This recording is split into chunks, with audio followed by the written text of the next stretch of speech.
ചില മനുഷ്യർ അവരുടെ കഠിനാധ്വാനം കൊണ്ടും അർപ്പണബോധം കൊണ്ടും കോടിക്കണക്കിന് യുവതീ-യുവാക്കളുടെ ഹൃദയം കീഴടക്കാറുണ്ട്.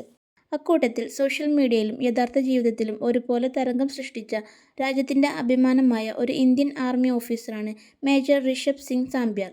ജാട്ട് റെജിമെന്റിൽ തുടങ്ങി ഇന്ത്യൻ ആർമിയുടെ ഏറ്റവും ഭീകരമായ സ്പെഷ്യൽ ഫോഴ്സായ 4 പാരയുടെ കമാൻഡോയായി ഉയർന്ന അദ്ദേഹത്തിന്റെ ജീവിതം ഏതൊരു യുവതീ-യുവാക്കൾക്കും വലിയൊരു പ്രചോദനമാണ്.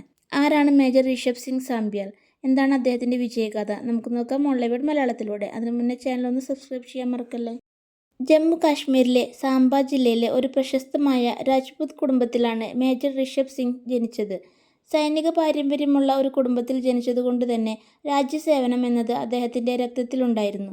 ചെറുപ്പം മുതലേ രാജ്യത്തിനു വേണ്ടി എന്തെങ്കിലും ചെയ്യണമെന്ന ആഗ്രഹമായിരുന്നു അദ്ദേഹത്തിന് പ്രചോദനം. ഈ ലക്ഷ്യത്തിലേക്ക് എത്തിച്ചേരാൻ അദ്ദേഹം തിരഞ്ഞെടുത്ത വഴികളോ വളരെ കഠിനവും മാതൃകാപരവുമായിരുന്നു. അദ്ദേഹത്തിന്റെ ഔദ്യോഗിക വിദ്യാഭ്യാസ യാത്ര ആരംഭിക്കുന്നത് പഞ്ചാബിലെ പ്രശസ്തമായ സൈനിക് സ്കൂൾ കപൂർത്തലയിൽ നിന്നാണ്. അച്ചടക്കവും നേതൃത്വപാടവവും ചെറുപ്പത്തിലെ ശീലമാക്കിയ അദ്ദേഹം രാജ്യത്തെ ഏറ്റവും കഠിനമായ പരീക്ഷകളിലൊന്നായ UPSC NDA പരീക്ഷ വിജയിച്ച് പൂനെയിലെ നാഷണൽ ഡിഫൻസ് അക്കാദമിയിലേക്ക് പ്രവേശനം നേടി.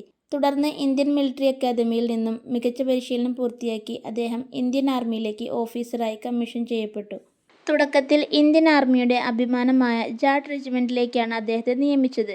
ആർമിയിലെ സേവനത്തിനിടയിൽ അദ്ദേഹത്തിന്റെ കരിയറിലെ ആദ്യത്തെ വലിയ നാഴികക്കല്ല് തേടിയെത്തിയത് 2021-ലാണ്.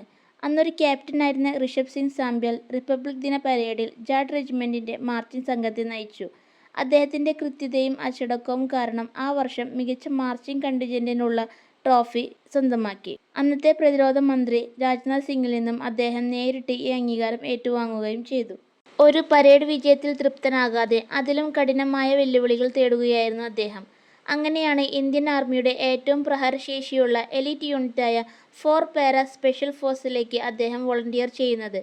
ലോകത്തിലെ തന്നെ ഏറ്റവും കഠിനമായ ഫിസിക്കൽ സെലക്ഷൻ പ്രക്രിയയിലൂടെ കടന്നുപോയി വെറും 4-5% ആളുകൾ മാത്രം വിജയിച്ചു കയറുന്ന ആ കടമ്പ അദ്ദേഹം വിജയകരമായി പൂർത്തിയാക്കി. അങ്ങനെ ആർമിയിലെ ഏറ്റവും അഭിമാനകരമായ ബാലിദാൻ ബാഡ്ജ് അദ്ദേഹം സ്വന്തമാക്കുകയും ചെയ്തു. ഇന്ത്യൻ ആർമി ഓഫീസർമാരിൽ അപൂർവമായി മാത്രം ലഭിക്കുന്ന ഏറ്റവും പ്രസ്റ്റീജിയസ് ആയ പദവികളിലൊന്നാണ് രാഷ്ട്രപതിയുടെ എയ്ഡഡ് ഡി ക്യാമ്പ്. 2024-25 കാലഘട്ടത്തിൽ ഇന്ത്യൻ രാഷ്ട്രപതി ദ്രൗപദി മുർമുവിന്റെ ADC ആയി അദ്ദേഹം നിയമിതനായി. രാഷ്ട്രപതിയുടെ ഔദ്യോഗിക പരിപാടികളിലും ദേശീയ ആഘോഷങ്ങളിലും വിദേശ അതിഥികളെ സ്വീകരിക്കുന്ന ചടങ്ങുകളിലും മേജർ ഋഷഭ് സിംഗ് സാംബ്യാൽ നിർണായക പങ്കുവഹിച്ചു. ഇന്ത്യൻ സൈന്യത്തിൽ വളരെ കുറച്ച് ഉദ്യോഗസ്ഥർക്ക് മാത്രമാണ് ഈ ബഹുമതി ലഭിക്കുന്നത്. ഔദ്യോഗിക കൃത്യനിർവഹണത്തിനിടയിൽ രാഷ്ട്രപതിയോട് അദ്ദേഹം കാണിച്ച സ്നേഹവും കരുതലും, മഴയത്ത് കുടപിടിച്ചു കൊടുത്തതും വൈകാരിക നിമിഷങ്ങളിൽ ഒപ്പമുണ്ടായിരുന്നതും സോഷ്യൽ മീഡിയയിൽ വലിയ തരംഗമായി മാറി. വലിയൊരു ഫോളോവേഴ്സ് ബേസും നാഷണൽ ക്രഷ് എന്ന വിശേഷണവും അദ്ദേഹത്തിന് നേടിക്കൊടുത്ത ഈ നിമിഷങ്ങൾ ഗൂഗിൾ ട്രെൻഡ്സിലും ചരിത്രം സൃഷ്ടിച്ചിരുന്നു. അദ്ദേഹത്തിന്റെ ആത്മവിശ്വാസവും പ്രൊഫഷണൽ പെരുമാറ്റവും വിനയവും അച്ചടക്കവുമാണ് പലരുടെയും പ്രശംസ നേടിയതും ശ്രദ്ധ പിടിച്ചുപറ്റിയതും. ഒരു കമാൻഡോയുടെ കാഠിന്യവും ഒരു യഥാർത്ഥ ഓഫീസറിന്റെ വിനയവും രാജ്യത്തോടുള്ള പ്രതിബദ്ധതയും ഒത്തുചേർന്ന വ്യക്തിത്വമാണ് മേജർ ഋഷഭ് സിംഗ് സാംബ്യാൽ.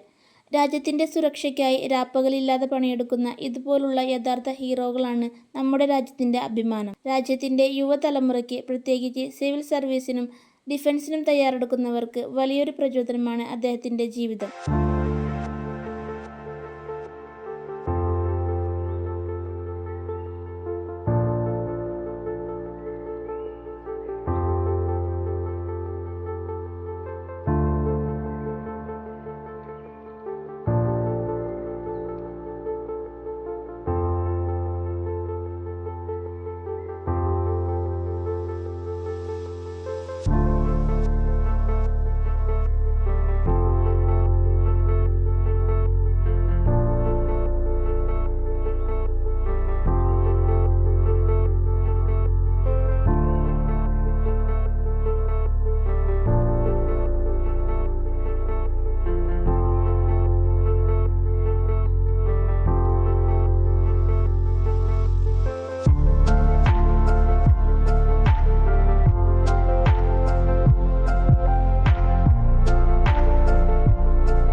വീഡിയോ നിങ്ങൾക്ക് ഇഷ്ടമായെങ്കിൽ വീഡിയോ ലൈക്ക് ചെയ്യൂ, കൂടുതൽ പേരിലേക്ക് ഷെയർ ചെയ്യൂ, ഒപ്പം ചാനൽ സബ്സ്ക്രൈബ് ചെയ്യാൻ മറക്കല്ലേ. Thank you for watching.